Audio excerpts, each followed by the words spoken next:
entrevistado do nosso programa é Sérgio Kumpfer.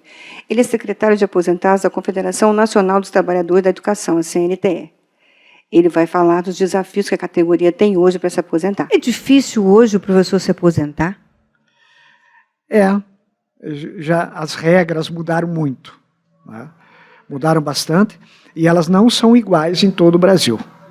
Porque quando foi feita a reforma, começou com a EC 95, que o nosso pessoal... O senhor está falando da Emenda Constitucional 95. Ou, como nossa turma chama, a PEC da morte, porque ela congelou investimentos sociais por 20 anos.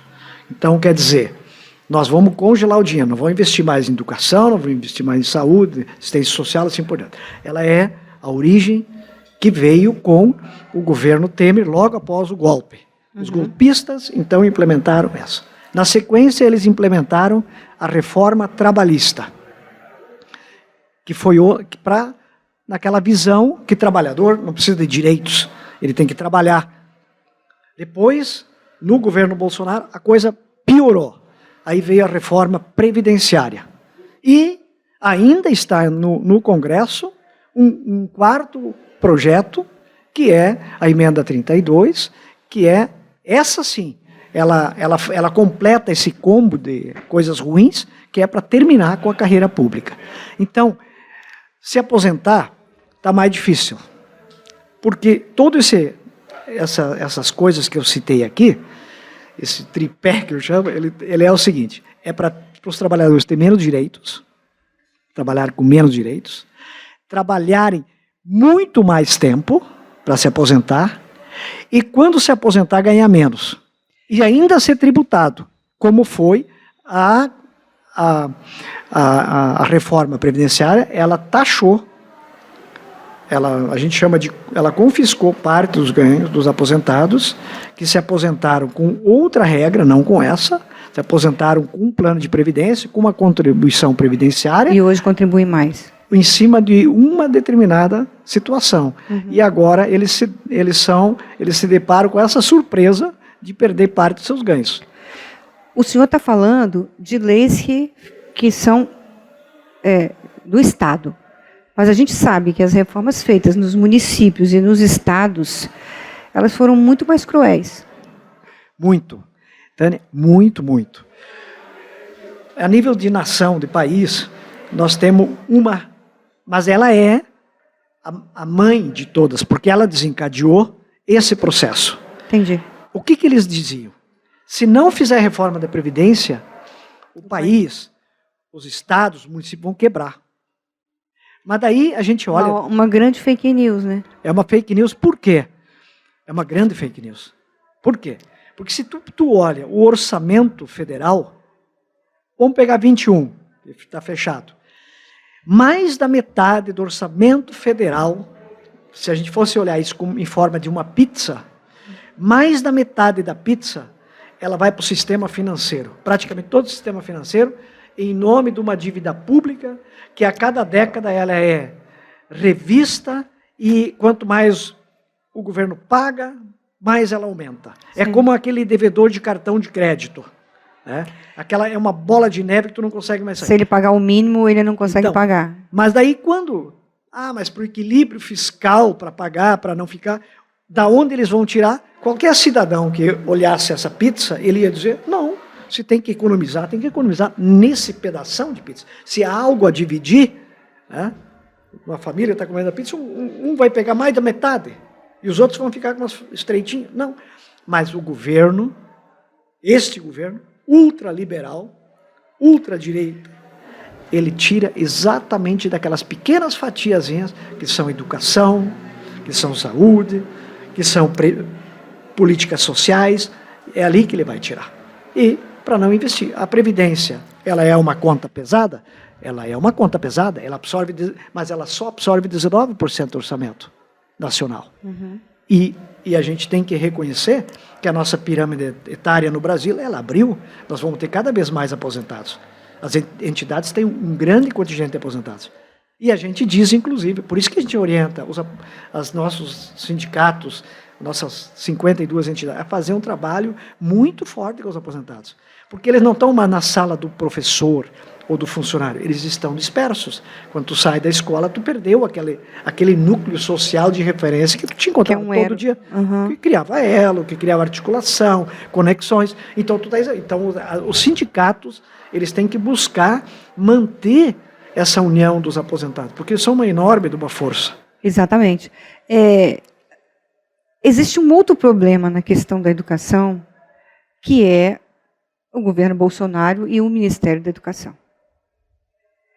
A gente sabe que foram 5 ministros com indícios de corrupção muito forte, com foto em Bíblia e barra de ouro, uma série de coisas. Como que a CNTE se posiciona com relação a isso? Qual o trabalho que tem que ser feito para mudar essa situação? Eu sei que a eleição está aí, isso pode mudar, mas só vai mudar. O Lula também não vai resolver tudo. Aí a sociedade tem que se mobilizar para conseguir mudanças. Como é que a CNT vai fazer isso? Como é que vocês pretendem fazer isso? A gente tem lutado muito, né? Resistido muito e perdido muito nesses governos. Porque, infelizmente, os governos eles atuam e eles também têm as maiorias, seja na Câmara, na Assembleia e no Congresso Nacional, de formas limpas e muito sujas e muito feias, né? Tanto que tem, a nível federal, nós temos o orçamento secreto, né? É uma forma sutil, né? Elegante de dizer que estão comprando deputados para manter a base do governo, para aprovar tudo isso aí. Então, alguns especialistas dizem que foi a legalização da corrupção, orçamento secreto. E das injustiças, dos desequilíbrios, porque esse orçamento secreto, ele é secreto, ele devia ser público, porque é dinheiro público, nunca devia ser secreto, uma coisa pública devia ser pública, não devia ter segredo, nem quando sai uma notícia ruim, o Bolsonaro vai lá e decreta 100 anos de sigilo. Onde é que você viu isso? Então não vai para a vida pública, isso, segredo você guarda em casa, coisa de casa, não da vida pública e tal. Mas aí a gente olha para o Ministério, que devia promover e defender a educação, é o antro do ataque à educação. Nós tivemos esse monte de ministros na educação, que não foi só na educação, foi na saúde também.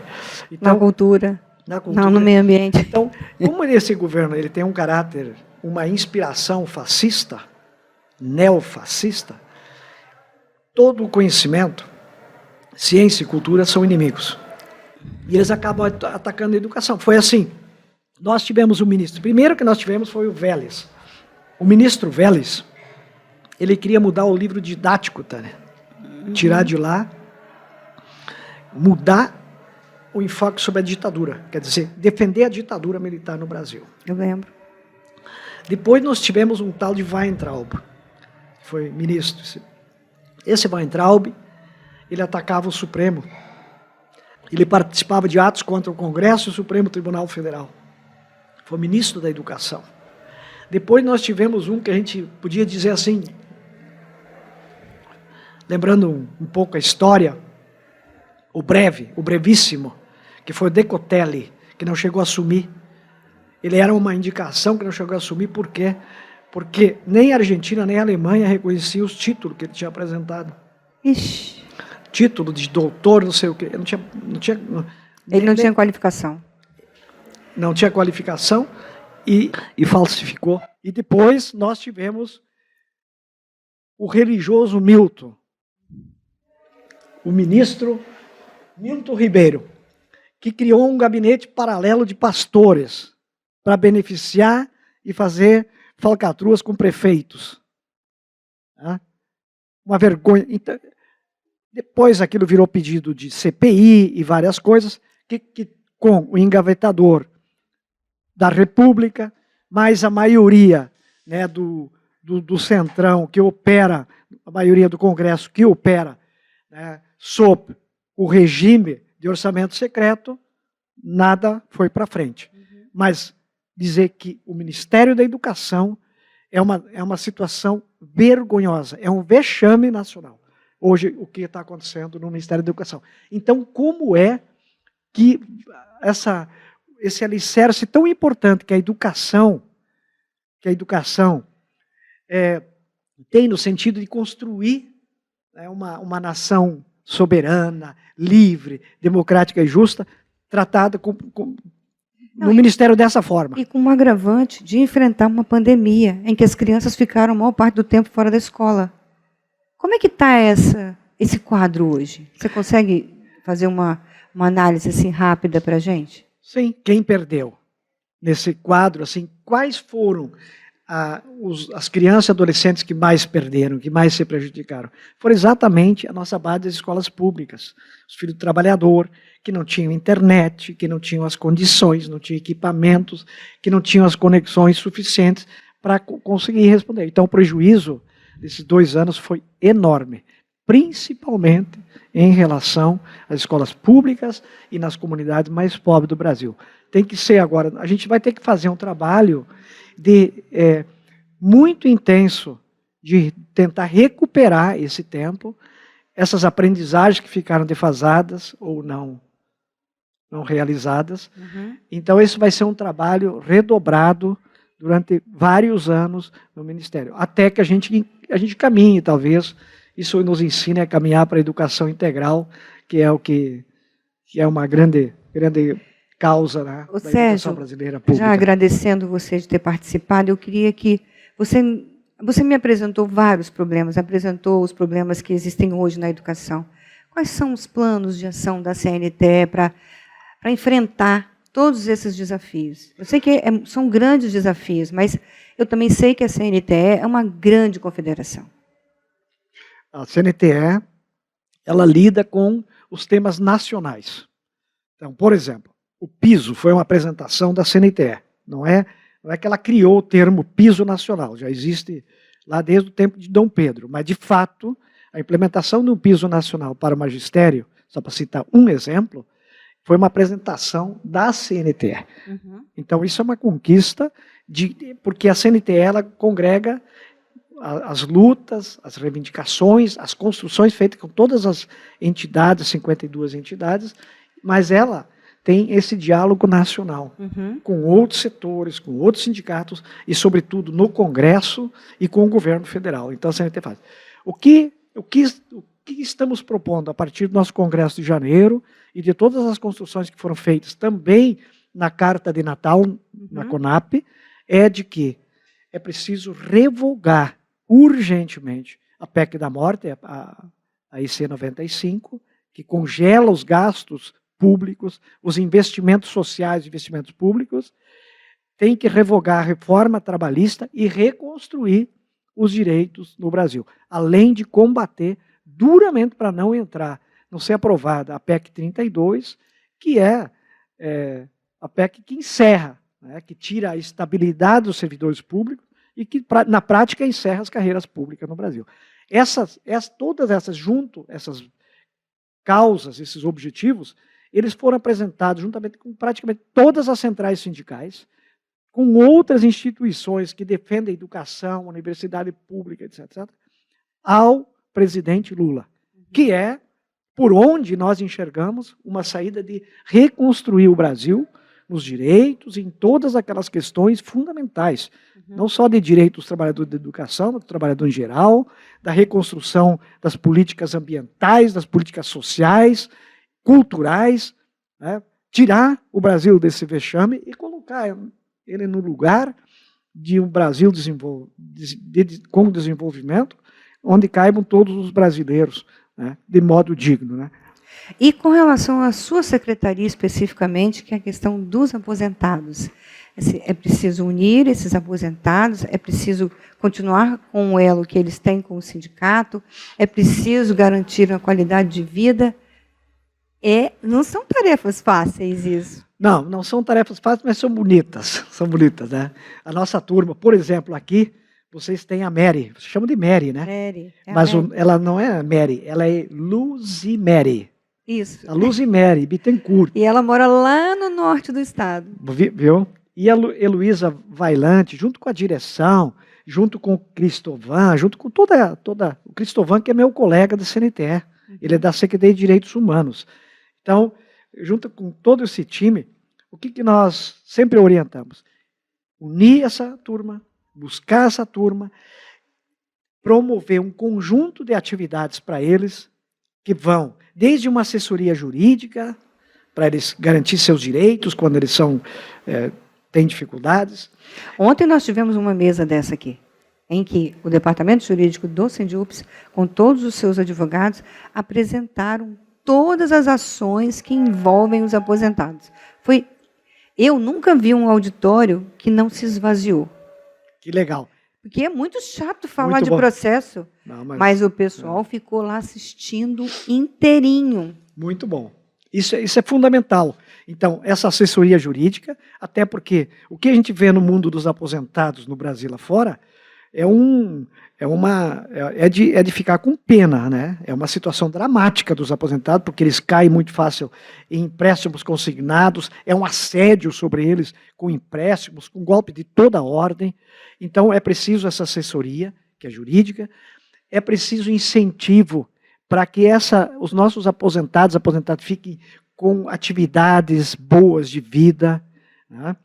Que melhorem a qualidade de vida. Sempre buscando uma boa qualidade de vida dentro das condições, seja com lazer, com atividades culturais, seja com viagens, porque a gente tem tempo. Os aposentados têm uma coisa que tem tempo, de se inserir em outras atividades, inclusive em brigadas digitais, como, por exemplo, a CUT, ela tem esse programa, esse projeto. Os aposentados podem participar dessas atividades, tem tempo para isso, mas que nunca, para que eles fiquem junto com o sindicato.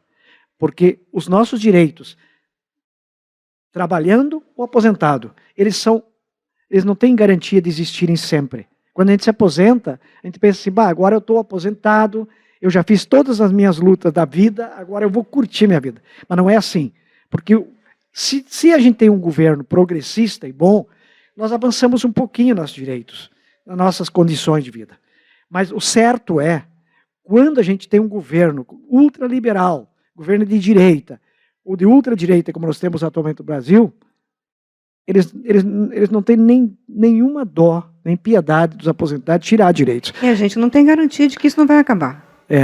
Então, nós precisamos estar, tanto quem trabalha como quem está aposentado, nunca abandonar o nosso sindicato. Tem que estar junto com as nossas entidades. Tem que valorizar o sindicato, valorizar a central sindical, a CUT, valorizar a nossa CNTE, que faz essa costura nacional daquilo que nós precisamos. Então, o aposentado, infelizmente, ele não pode se aposentar da luta. Sérgio, você se aposentou com quantos anos? Me aposentei com 61. Você sentiu que era hora de se aposentar mesmo, ou você achava que ainda podia continuar na produtividade, trabalhando ali, fazendo na escola mesmo, no chão da escola? Ou você não estava lá? Eu estava no chão da escola, eu dava aula. Eu acho assim que o meu sentimento é que estava na hora de me aposentar. Você gostou de ficar aposentado? Tânia, eu gostei de me aposentar. Eu estava esperando minha aposentadoria, porque eu trabalhei muitos anos. Eu comecei em 83 a trabalhar em sala de aula. E então tem um desgaste, né, com o tempo. Tu vai perdendo um pouco de energia, e aquele trabalho. Eu cheguei ao ponto de que, vou me aposentar, eu gostaria de me aposentar. Aí me aposentei, mas não quero ficar na cadeira de balanço, não. Vou fazer as atividades que eu não pude fazer. Eu quero saber que atividades são essas. Por exemplo, eu dedico parte do meu tempo para o meu sindicato, que é o CEPERS, e para a CNTE. Essa é uma divisão.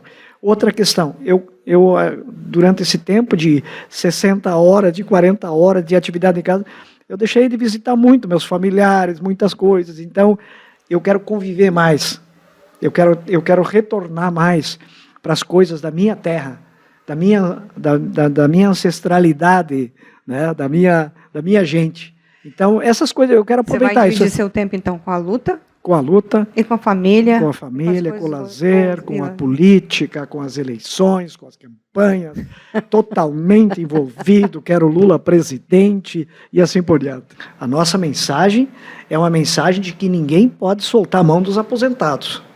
Nem o sindicato, nem eles soltar o sindicato, nem o sindicato soltar a mão deles. Por isso que nós temos em todos os sindicatos, orientamos para todas as entidades, as 52 entidades filiadas na CNTE, elas terem as secretarias, o departamento de aposentados, para manter articulado esse grande contingente de pessoas que estão aposentadas na educação, Brasil afora, em todas as entidades. Então a gente tem que fazer alguma coisa para mudar. Tem que, tu não pode subir na cadeira de balanço e ficar esperando a morte chegar, nem pensar isso. Então tem que fazer coisa. Hoje eu posso me dar o capricho de sentar na varanda e ler um livro durante uma manhã. Eu gosto de ler de manhã, então eu leio de manhã. Quando eu escolho o dia que eu vou fazer minha cerveja, antes eu fazia quando tinha tempo. Não sobrava tempo, ia fazer. Cultivar minha horta. Hoje eu planejo, bom, segunda-feira eu vou fazer cerveja, terça eu vou cuidar da horta, e assim por diante. Então, o aposentado, ele também ele tem que ter uma organização. É muito bom esses encontros, assessorias e a troca de experiência, para ver o que as pessoas estão fazendo. Às vezes um toque, uma dica é muito importante para o aposentado. Senão ele vai ficar lá perdendo, cada dia que passou é um a menos, então tu tem que potencializar positivamente o teu tempo. Senão desperdiça muito. Porque agora também não tem muito tempo, né? Cada vez menos. Cada dia é um dia a menos. Então, vamos aproveitar, vamos viver intensamente bem cada dia, cada dia. Cada dia que levantar, olha para cima, solta um sorriso e vamos viver. Né? E viver bem, se possível. Pode se aposentar do trabalho, mas não da luta. Muito obrigada. Eu que agradeço. Uma honra.